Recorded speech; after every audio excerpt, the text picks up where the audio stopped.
수요 기도회에 나오신 여러분 축복하고 환영합니다. 오늘 하루도 애쓰고 수고하셨죠?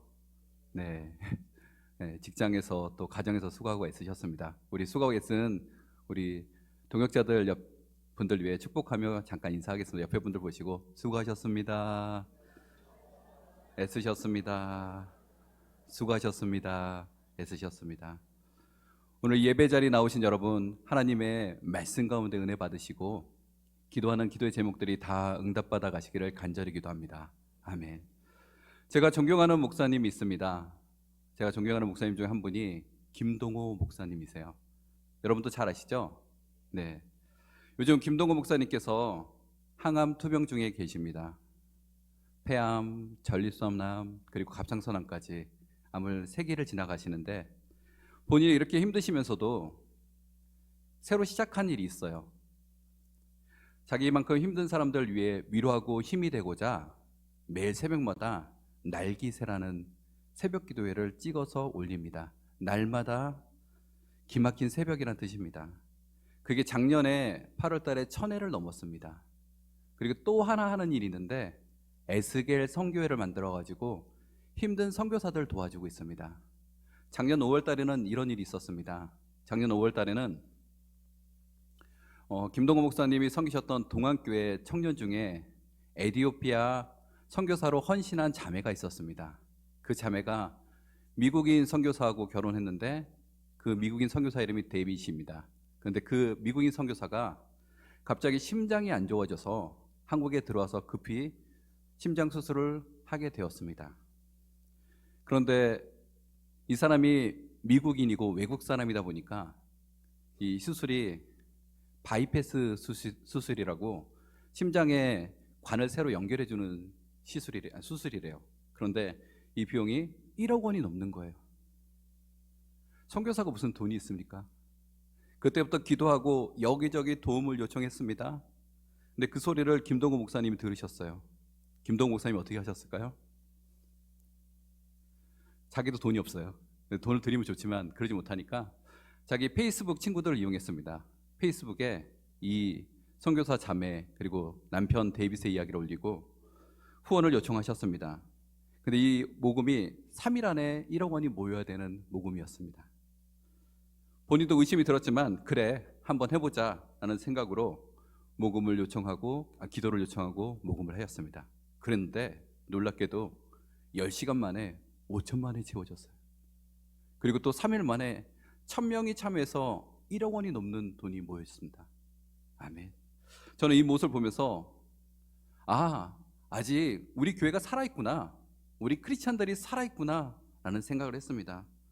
김동호 목사님이 한 생명 살리고자 기도하고 후원을 요청하셨더니 3일 만에 1억 원이 모이는 놀라운 기적이 일어났습니다. 우리가 키르키즈 지금 트르키에 헌금 하잖아요. 그 헌금도 엄청나게 많이 모였습니다. 저희 교회가 아직도 살아있는 거죠. 아무튼 그런데 더 놀라운 것은 한국에서 심장 전문의들의 전문 진단 결과 데이빗 선교사가 심장 혈관이 2개가 막혀서 한 50% 정도 막혀서 수술을 할까 말까 고민하는데 아직 젊어서 수술보다는 약물 치료도 가능하다고 약물 치료로 해보자고 얘기했습니다. 그리고 선교사라는 얘기를 듣고 그 병원비를 엄청 깎아주셨어요. 졸지에 이 에스겔 선교회는 1억 원이 되는 돈이 남아돌았어요. 이 돈을 어떻게 할까 고민하다가 그래 앞으로 힘들고 어려운 선교사들 도와주자라고 결정했답니다. 그런데 수술을 받지 않게 된 선교사 부부는 자신들의 경솔함이 너무 죄송해서 거듭거듭 페이스북에 그리고 여러 가지 지인들에게 죄송합니다 라고 사과를 하였습니다. 그런데 그들의 사과를 들은 사람들이 이렇게 댓글로 위로합니다. 제가 몇 개 읽어드리겠습니다. 수술을 안 하셔도 된다고 하니 정말 다행이에요. 그리고 하나님께 드린 것이니 전혀 미안해하지 않으셔도 됩니다. 그렇죠? 마음이 많이 쓰이셨죠? 괜찮습니다. 하나님께 드린 겁니다. 어떤 방향으로든 기도하며 잘 사용해 주실 거라 믿습니다. 데비님이 수술하지 않으셔도 될 만큼 건강하고 괜찮으셔서 얼마나 감사한지 몰라요. 이런 실수들을 하나님께서 기뻐하실 거예요. 하나님께서 에스겔 후원 성도들의 믿음을 보자고 시작된 모금이었습니다. 아마 하나님께서 또 다른 방법으로 후원자님들의 빈 지갑을 채워주시리라 믿습니다. 아멘. 그러시라 믿습니다. 참으로 놀랍습니다. 한 사람의 생명을 살리고자 국률의 마음으로 한 사람이 한 편의 글을 올렸을 뿐인데 천여 명이 거기에 응답하여 불과 3일 만에 1억 원이 넘는 돈이 모였습니다. 그리고 큰 수술을 해야 될 줄 알았는데 수술을 안 하는 기적도 일어났습니다. 또 이 일로 인해 생명을 살릴 수 있는 1억 원이라는 돈이 모였습니다. 정말 또 놀라운 것은 이 많은 비용을 내고서도 사람들이 그 비용을 전혀 아까워하지 않는다는 것입니다. 이처럼 하나님의 기적은 아주 단순한 순종에서 일어납니다. 첫째 기적은 우리가 말씀에 단순히 순종할 때 일어납니다. 오늘 본문에서 우리는 그런 기적을 마주합니다. 베드로 한 사람이 아주 단순한 순종으로 2배가 가득 차는 기적이 일어났습니다. 오늘 본문에 하나님께서 놀라운 은혜를 주시는데 우리가 그 은혜를 나눠보겠습니다. 오늘 본문에 나오는 베드로 몇 년 동안 한 고기잡이를 했을까요? 40년을 고기잡이를 하였습니다. 40년 넘기를. 어업의 전문가였습니다. 이제는 시간만 보아도, 날씨만 보아도, 때만 보아도, 달빛만 보아도 고기가 어디가 많은지, 어느 곳에 고기가 잘 잡히는지 아는 사람입니다. 저도 4년 동안 섬마을에 살았던 적이 있습니다. 외가댁에 살았는데 그때 여름이면 매일 고기잡이를 하였습니다. 그러니까 전문가가 되더라고요. 아, 오늘은 저기가 고기가 잘 잡혀. 오늘은 저쪽에 가면 될 거야. 이때는 저기 가면 좋을 거야. 그런데 베드로 40년 동안 고기잡이를 하였습니다. 완전히 고기잡이 고수예요. 그런데 오늘 그 고기잡이 고수 베드로가 밤새 고기잡이를 하였는데 아무것도 잡지 못하였고 그물을 씻고 있습니다. 여기서 그물을 씻는다는 것은 조업이 끝났다는 것을 의미합니다. 밤새도록 수고하였지만 잡은 것이 없이 빈손으로 조업을 종료하게 되었습니다. 이렇게 그물을 정리하고 있는 시몬 베드로의 배에 누가 오르시죠? 예수님이 그 배에 올라 베드로에게 뭔가 해주면 좋은데 바로 그렇게 하진 않고 어떻게 하세요? 그 배에 올라서 무리들에게 말씀을 가르치십니다. 그리고 그 말씀을 마치시고 베드로에게 딱 한마디 하십니다. 뭐라고 하십니까? 4절입니다. 같이 한번 읽어보겠습니다. 시작. 말씀을 마치시고 시몬 베드로에게 이르되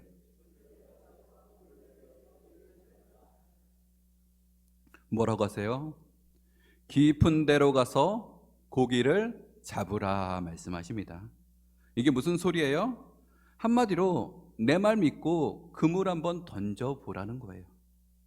밤새 조업을 하였지만 아무것도 잡지 못한 어부 베드로에게 목수 출신이었던 예수님이 내 말 믿고 그물 한번 내려봐 라고 말하고 있는 것입니다.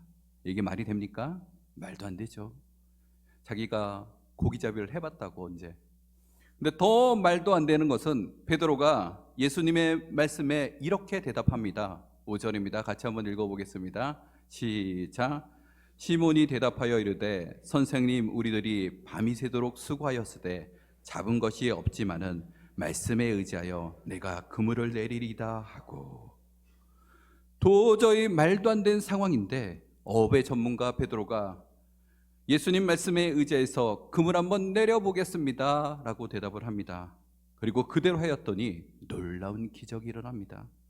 예수님 말씀에 단순히 순종하여 그 말씀에 따라 그물을 내렸더니 2배가 가득 차는 놀라운 기적이 일어납니다.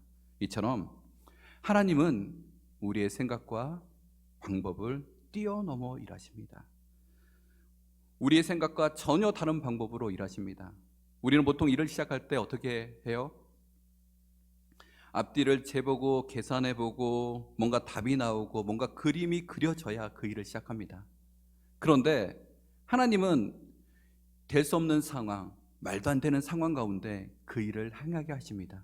그리고 그 일 가운데 놀라운 기적을 경험케 하십니다. 하나님은 우리와 다르게 일하십니다. 도저히 안 될 것 같은데 내 상식으로는 정말 불가능해 보이는데 답도 안 나오고 계산도 안 나오는데 사람들이 말리는데 그 상황 속에 일하게 하십니다. 이처럼 말도 안 되는 상황 속에서 베드로가 예수님 말씀에 순종하여 그물을 내렸을 뿐인데 주님은 놀라운 기적을 맛보게 하셨습니다. 아멘. 내 생각을 내려놓고 내 뜻을 내려놓고 하나님 뜻대로 움직였을 때 놀라운 기적을 마주하는 모습을 우리는 성경 속에서 많이 확인할 수 있습니다. 이스라엘이 출애굽하였을 때 이스라엘이 출애굽하여 홍해를 마주하였습니다. 그때 어떤 상황이었어요? 앞에는 홍해가 있고 뒤에는 바로의 군대가 쫓아와서 진퇴양난으로 아무것도 할 수 없는 상황이었습니다. 아무 방법이 없었습니다. 그때 하나님께서 모세에게 뭐라고 말씀하십니까? 지팡이를 내밀어라 라고 말씀하십니다. 다른 얘기 하지 않으세요. 지팡이를 바다 위로 내밀라 라고 말씀하십니다. 모세가 그 말씀에 어떻게 하였을까요? 그냥 지팡이를 내밀었습니다. 모세가 거기서 뭔가 계산하고 뭔가 생각하고 그러지 않았습니다. 내가 지팡이를 내밀면 바다가 갈라지고 길이 나올 것이야 라고 생각하지 않았습니다. 그냥 하나님 말씀하시니까 그냥 지팡이를 내밀었더니 홍해가 갈라지는 놀라운 기적을 경험하게 되는 것입니다. 오늘 베드로 그저 하나님 말씀에 순종하여 그물을 내렸습니다. 사실 오늘 베드로 믿음이 월등해서 믿음이 좋아서 순종한 것이 아닙니다. 그냥 밤새 수고했는데 인생의 수고를 다 했는데 아무것도 잡지 못하니까 그냥 한번 해보자라는 생각에 그 조그만 믿음을 가지고 순종했습니다. 어떻게 할 수 있어요?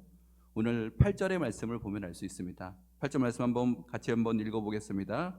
시작. 시몬 베드로가 이를 보고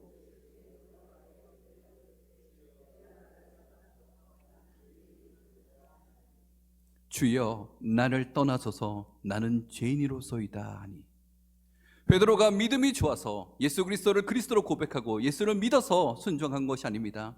그가 믿지 않았지만 그냥 한번 해보자라는 생각에 아주 단순한 믿음으로 단순하게 순종하였더니 그에게 놀라운 기적을 경험하게 됩니다. 그래서 지금 베드로는 주여 나는 죄인입니다. 나를 떠나소서라고 고백하고 있는 것입니다.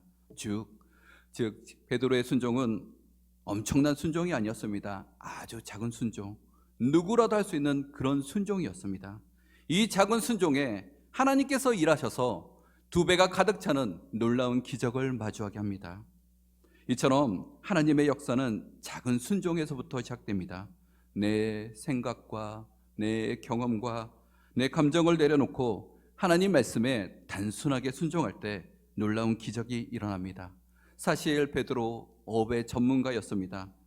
목수인 예수보다 경험도 많고 생각도 많고 지식도 많았습니다. 그러나 그 생각과 경험과 지식을 다 내려놓고 예수님 말씀에 순종했을 때 놀라운 기적을 마주합니다. 그런데 안타깝게도 우리는 하나님 말씀에 잘 순종하지 못합니다. 우리의 생각이 중요하고 우리의 감정이 중요하고 우리의 경험이 중요해서 그것을 놓지 못하고 순종하지 못합니다. 하나님께서는 어떻게든 우리 삶에 놀라운 기적을 주기 원하시는데 우리는 우리 손에 있는 것을 놓지 못합니다. 마치 이런 것과 같습니다. 저희 둘째 딸이 한 4살쯤 5살쯤 되었을 때 생일 선물로 인형이 갖고 싶다고 하는 거예요. 인형을 사주려고 이마트로 데려갔습니다. 이마트에 딱 왕국 코너를 들어서는데 애가 뭔가를 작은 인형을 딱 잡았습니다. 근데 이 인형을 끝까지 놓지 않는 거예요. 아빠가 비록 가난했지만 전도사라 그래서 좀 비싼 거 사주고 싶어서 놔, 더 좋은 거 사줄게, 놔, 안 돼, 싫어, 끝까지 잡고 있는 거예요. 결국 어떻게 됐을까요? 그 인형 몇천 원짜리 인형 사고 가지고 나왔어요. 저는 그래도 내가 가난하지만 딸 생일인데 한 2만 원짜리 사주고 싶었는데 한 8천 원 됐나? 그거 들고 나왔어요. 이런 거예요. 우리가 이 아이와 같습니다. 우리 손에 우리 생각에 좋은 것, 귀한 것 잡고 끝까지 놓지 않으면 하나님이 일할 기회가 없어요. 하나님이 역사할 기회가 없어요. 그래서 우리는 하나님이 주시는 그 놀라운 기적을 경험하지 못할 때가 많습니다. 하나님이 우리 삶의 문제들을 하나하나 해결해 주시고 우리 삶에 놀라운 기적을 주기 원하는데 우리는 우리의 생각과 감정과 경험에 매여서 그것을 놓지 않습니다. 그리고 그물을 던지지 않습니다. 말씀에 순종해서 그물을 내려야 놀라운 기적을 경험합니다. 기도하기는 우리 홍강의 식구들, 예수님 말씀에 순종해서 그물을 내리는 성도들 되시기를 간절히 기도합니다. 아멘. 그때 하나님께서 우리 삶과 우리 교회에 놀라운 역사를 이루어 주시리라 믿습니다. 아멘. 둘째로 오늘 말씀은 우리에게 또 한 가지 교훈을 줍니다. 둘째, 주님 말씀만 의지하라입니다. 세상의 많은 일들, 특별하게 어떤 사람이 큰 목표를 세우고 치밀하게 준비한다고 이루어지는 것이 아니라 하나님 말씀 의지할 때 일어납니다. 그때 기적이 일어납니다. 사실 어부 베드로의 수고와 애씀은 어제 저녁에 다 끝났어요. 밤새 수고했는데 아무것도 잡지 못하였습니다. 인간의 노력을 다 하고 한계를 다 드러나 지친 그때, 모든 것이 끝나서 더 이상 아무것도 얻을 수 없는 그때 예수님께서 베드로에게 말씀하셨습니다. 깊은 데로 가서 고기를 잡으라. 그런데 이 말씀에, 예수님 말씀에 베드로가 어떻게 답합니까? 5절입니다. 5절 말씀 한번 다 같이 다시 한번 읽어보겠습니다. 시작. 시몬이 대답하여 이르되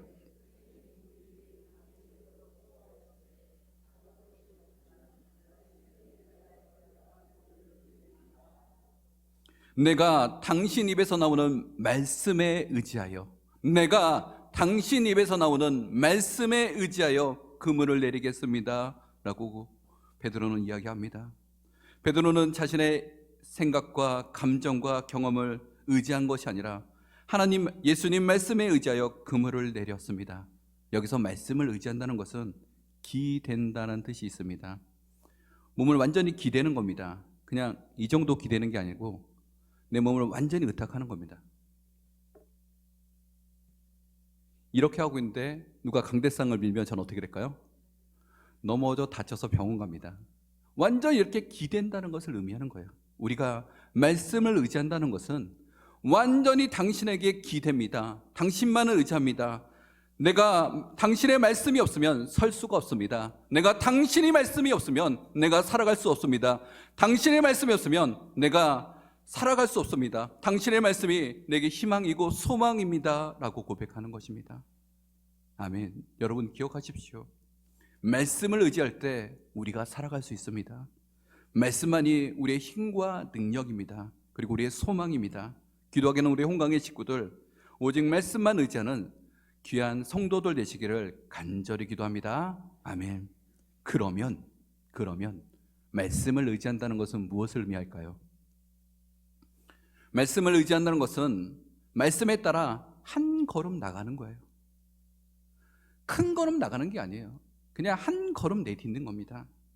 믿음의 사람들, 말씀에 의지해서 한 걸음 나갔습니다.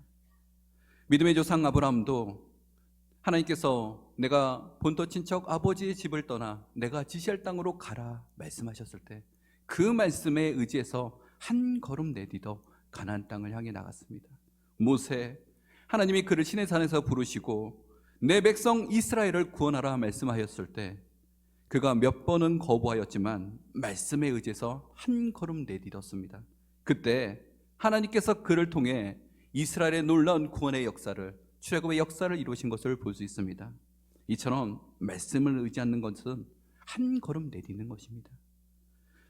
우리가 한 걸음 내딛어야 하나님의 놀라운 기적을 경험할 수 있습니다. 아무것도 안 하고 서 있으면 아무 일도 일어나지 않습니다. 그럼 지금 우리가 말씀에 의지해서 해야 할 것은 어떤 것이 있을까요? 첫째, 하나님의 임재하는 예배 가운데 한 걸음 나오는 것입니다. 둘째, 매일매일 기도의 자리를 기억하며 한 걸음 나오는 것입니다. 셋째, 오랫동안 해결되지 않은 기도의 제목들, 응답되지 않는 기도의 제목들 가지고 다시 한번 기도하는 것입니다.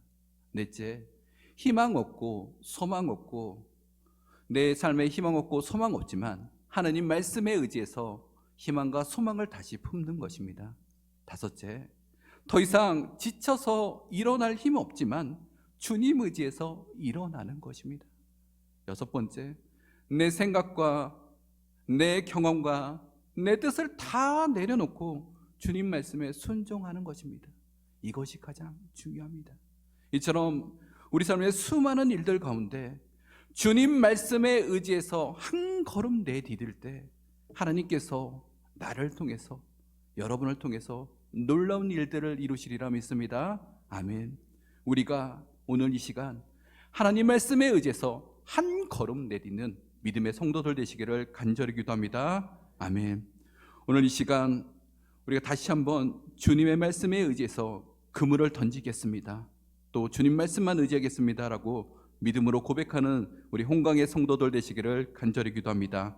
이제 주신 말씀 놓고 기도합니다. 주님, 우리가 주님 말씀만 의지하는 백성 되게 하여 주시옵소서. 또 주님 말씀에 순종하여 그물을 던지는 믿음의 제자들 되게 하여 주시옵소서. 우리 다 같이 주여 한번 외쳐 부르고 간절히 기도하겠습니다. 주여,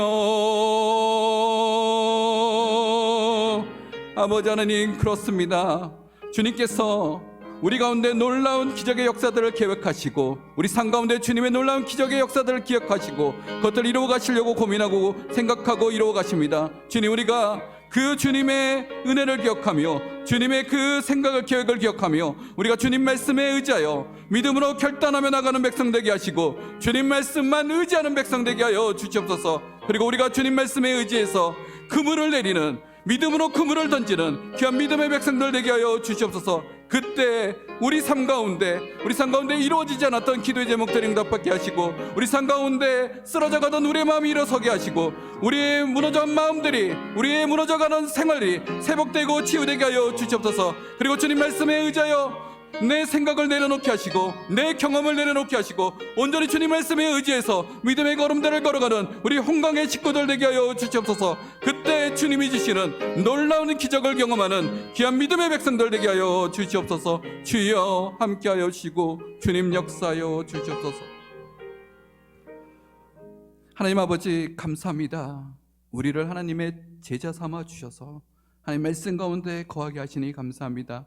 아버지, 그렇습니다. 우리가 주님 말씀에 의지하여 주님만 의지하는 저희들 되게 하여 주시고 그리고 주님 말씀에 의지해서 우리 믿음의 그물을 던지는 믿음의 백성들 되게 하여 주시옵소서. 그때 우리 삶 가운데 놀라운 기적을 경험하리라 믿습니다. 주님 역사하여 주시옵소서. 주님께서 이루실 것들을 기대하며 예수 그리스도의 이름으로 기도드립니다.